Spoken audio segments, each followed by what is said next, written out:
যখনই ক্যামেরাটা অন হবে, হ্যাঁ, অন দা কাউন্ট, তুমি কি বলবা? চোখে কান্না অঝোর ধারায় বৃষ্টির মতো কান্না পড়তেছে, ঠিক আছে? খুব কষ্ট নিয়ে বলবা, হেনা হেনা তুমি কোথায়? হেনা তোমাকে ছাড়া আমি বাঁচবো না। হেনা এরকম ছিল না, ছিল পয়লা আমি এসে বলবো চাচা চাচা হেনা কোথায়, তখন চাচা বলবে তোর হেনার বিয়ে হয়ে গেছে। তখন আমি বলবো না, এ হতে পারে না, এ হতে পারে না।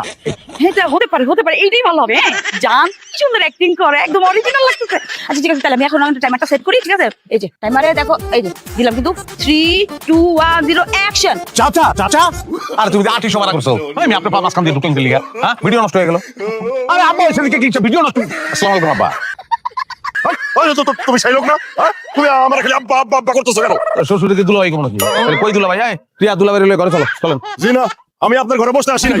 আইটিয়া চল, লক্ষণই আমার সাথে বাড়িতে যাবি। হাই, তোর কি মাথায় জ্ঞান বুদ্ধি কিছু নাই? এরকম একটা বুইড়া বেটার লগে চলে আইছস। আপনি বুঝে আর একটা বুঝে কিনা করেন, কি কাউয়ার মাংস খাই নাকি? আমি বুইড়া হইলেও একটা পার্থক্য আছে আমাদের মধ্যে। আছে, ছোট্ট একটা পার্থক্য আছে। আমি বুঝা আমার ইয়াং বউ আছে, আপনার নাই। আমার দিক থেকে মনোযোগ সরাইয়া আপনি দেখেন একটা জোগাড় করতে পারেন। আচ্ছা, কথা কিন্তু সে ঠিকই বলছে, খারাপ বলে নাই। আর শোনো, আমার স্বামীকে নিয়ে কোনো উল্টাপাল্টা কথা বলবা না। তুমি এখানে আসো আমাদের মেহমান, যদি আমার স্বামীকে কোনো অসম্মান করো তাহলে চলে যাও, আর যদি সম্মান করতে পারো তাহলে থাকো, খাওয়া দাওয়া করো, তারপর যাও, কোনো অসুবিধা নেই। কিন্তু আমি আমার স্বামী সংসারে